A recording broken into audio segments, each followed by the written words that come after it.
Assalamualaikum warahmatullahi wabarakatuh. Salam sejahtera untuk kita semua. Perkenalkan, nama saya Dela Sofia dengan NIM 21106311210. Di sini saya akan memenuhi tugas PPKN yang diampu oleh Bapak Bambang Sutejo. Akan mewawancarai rekan-rekan saya dan tetangga-tetangga rumah saya yang bertema kewarganegaraan. Dasar negara mempunyai kedudukan sebagai norma hukum tertinggi di negara kita yang mengatur hal yang berkaitan dengan hubungan-hubungan manusia dengan Tuhan, manusia dengan manusia, dan manusia dengan menjalankan hidupnya sehari-hari. Yang dimaksud dengan pendidikan kewarganegaraan. Pendidikan kewarganegaraan adalah pendidikan yang mengingatkan kita akan pentingnya nilai-nilai hak dan kewajiban suatu negara, agar setiap hal yang dikerjakan sesuai dengan apa yang ditujukan dan apa yang dicita-citakan oleh warga negara Indonesia. Lalu, apa yang dimaksud dengan negara? Negara yaitu suatu daerah atau wilayah yang ada di permukaan bumi, di mana terdapat pemerintah, pengaturan ekonomi, politik, sosial, budaya, pertahanan, keamanan, dan lain sebagainya.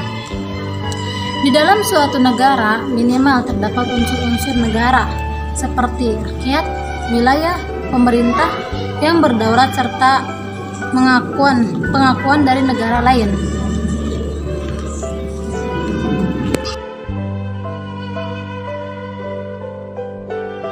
Di sini saya akan mewawancarai Neng Zakiah. Beliau salah satu mahasiswa di universitas. Saya akan mewawancarai yang bertema tentang implementasi kewarganegaraan. Pertanyaannya, menurut Anda, apa itu konstitusi? Konstitusi itu keseluruhan sistem ketatanegaraan suatu negara yang berupa kumpulan peraturan yang membentuk dan mengatur atau memerintah dalam pemerintahan suatu negara. Mengapa konstitusi dan dasar negara memiliki keterkaitan secara yuridisi? Dasar negara mempunyai kedudukan sebagai norma hukum tertinggi di negara kita yang mengatur hal yang berkaitan dengan hubungan manusia dengan Tuhan, manusia dengan manusia, dan manusia dan menjalankan hidupnya sehari-hari. Lalu pertanyaan berikutnya, contoh implementasi kewarganegaraan itu seperti apa yang menurut Anda yang gampang dipahami oleh masyarakat? Contohnya kayak di sekolah, adanya upacara bendera setiap hari Senin dan upacara untuk mengenang jasa pahlawan. Adanya pelantikan paskibra, ekstrakurikuler pramuka, dan pembentukan berbagai organisasi. Lalu apa ada contoh yang lain selain di sekolahan? Ada juga di keluarga, seperti bermusyawarah dengan anggota keluarga saat mengambil kesepakatan, gotong royong dalam menyelesaikan pekerjaan rumah, adanya aturan dalam sebuah keluarga yang harus ditaati oleh setiap anggota keluarganya. Oh, jadi setiap yang berkeluarga itu harus ada kayak tata tertib gitu ya. Kayak misalkan anak harus nurut sama orang tua gitu. Iya.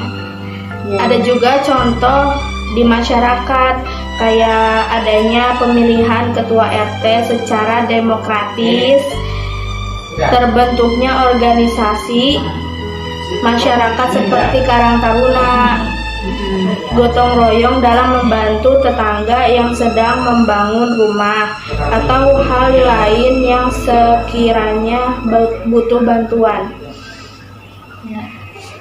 Lalu pertanyaan berikutnya, apa hak dan kewajiban konstitusi? untuk mencapai keseimbangan antara hak dan kewajiban, yaitu dengan cara mengetahui posisi diri sebagai seorang warga negara harus tahu hak dan kewajibannya. Seorang pejabat atau pemerintah pun harus tahu akan hak dan kewajibannya seperti yang sudah tercantum dalam hukum dan aturan-aturannya yang berlaku. Jika hak dan kewajiban seimbang dan terpenuhi, maka kehidupan masyarakat akan aman sejahtera.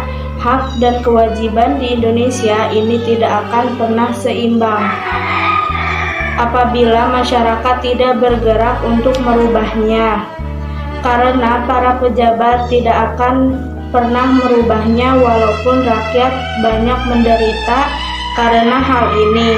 Mereka lebih memikirkan bagaimana mendapatkan materi daripada memikirkan rakyat.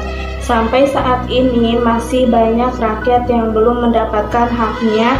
Oleh karena itu, kita sebagai warga negara yang demokrasi harus bangun dari mimpi kita yang buruk ini dan merubahnya untuk mendapatkan hak-hak dan tak lupa melaksanakan kewajiban kita sebagai rakyat Indonesia. Oh, jadi kita sebagai rakyat Indonesia itu tidak harus berpegang teguh kepada atasan gitu ya. Harus kita tuh bisa berjalan di atas kaki kita sendiri gitu, seperti itu.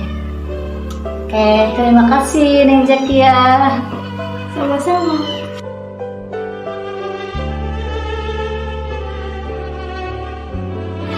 Assalamualaikum warahmatullahi wabarakatuh. Di sini saya akan mewawancarai Ibu Nani yang berprofesi sebagai pedagang, yang bertema akulturasi budaya. Pertanyaannya, menurut Ibu, apakah Ibu mengetahui mengapa budaya asing di Indonesia berkembang dengan pesat? Karena disebabkan salah satunya krisis globalisasi yang mempengaruhi Indonesia, sehingga pengaruhnya itu sangat cepat dan berkembang dan menyangkut berbagai bidang kehidupan di Indonesia. Lalu apa penyebabnya negara asing masuk ke Indonesia? Penyebabnya mungkin karena ya bisa juga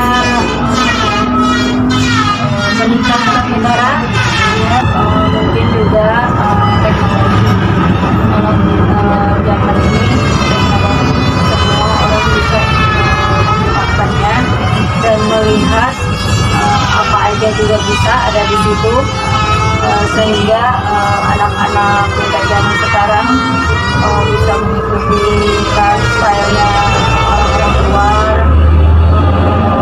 cara makanannya kayak orang luar, dan Baik, terima kasih Bu. sama-sama.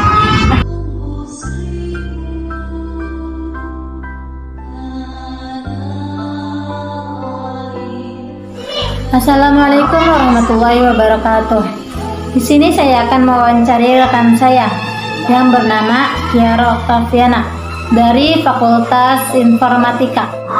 Pertanyaannya, tunjukkan fakta unsur-unsur demokrasi telah ditemui pada masa awal kemerdekaan di Indonesia. Menurut pendapat saya sih, demokrasi bisa disyarati dengan kesamarataan untuk seluruh warga Indonesia semisalnya. Dan kesamarataan itu misalnya tercermin dari kayak persidangan BPUPKI, persidangan PPKI, dan selainnya. Pertanyaan selanjutnya, kapan Indonesia mempraktikkan demokrasi terpimpin? Demokrasi terpimpin diterapkan sehabis lahirnya presiden, yakni 5 Juli 1959. Itu sih yang saya ketahui dari demokrasi terpimpin. Selanjutnya, menurut Anda, Semenjak kapan sistem demokrasi di Indonesia dilaksanakan? Yang saya ketahui, demokrasi itu terbagi menjadi dua. Yang pertama dilahirkannya pada 17 Agustus sampai 5 Juli 1959.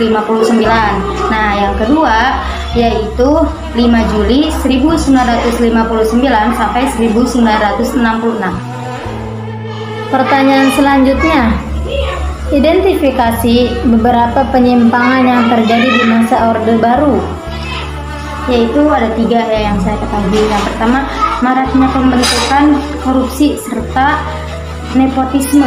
Yang kedua, pembangunan yang dilakukan pemerintah tidak dicoba secara menyeluruh sehingga terjadinya kesenjangan pembangunan antara wilayah.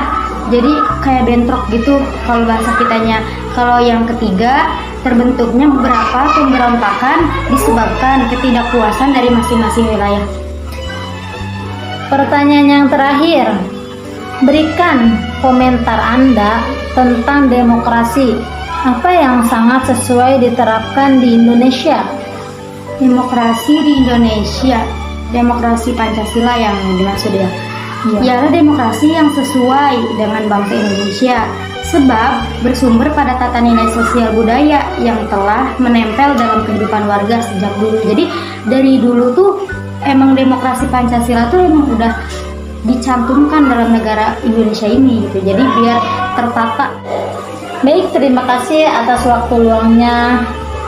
Ya, sama-sama.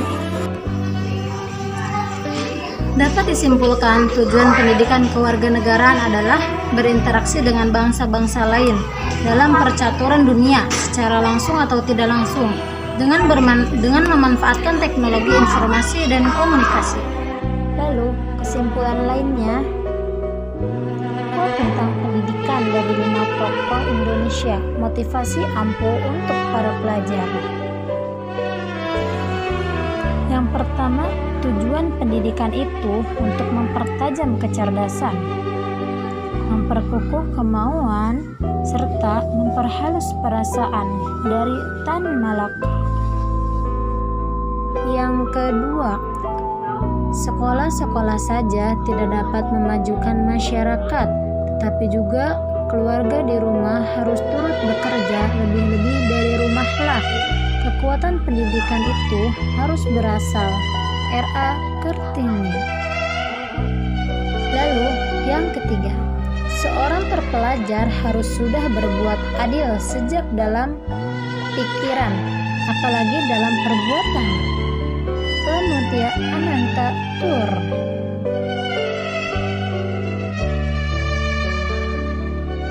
Yang keempat, belajar tanpa berpikir itu tidaklah berguna, tapi berpikir tanpa belajar itu sangatlah berbahaya.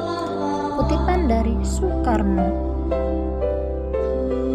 Yang kelima, gantungkan cita-citamu setinggi langit, bermimpilah setinggi langit. Jika engkau jatuh, engkau akan jatuh di antara bintang-bintang. Kutipan I.R. Soekarno. Lalu yang keenam, setiap orang menjadi guru, setiap rumah menjadi sekolah. Kutipan Ki Hajar Dewantara.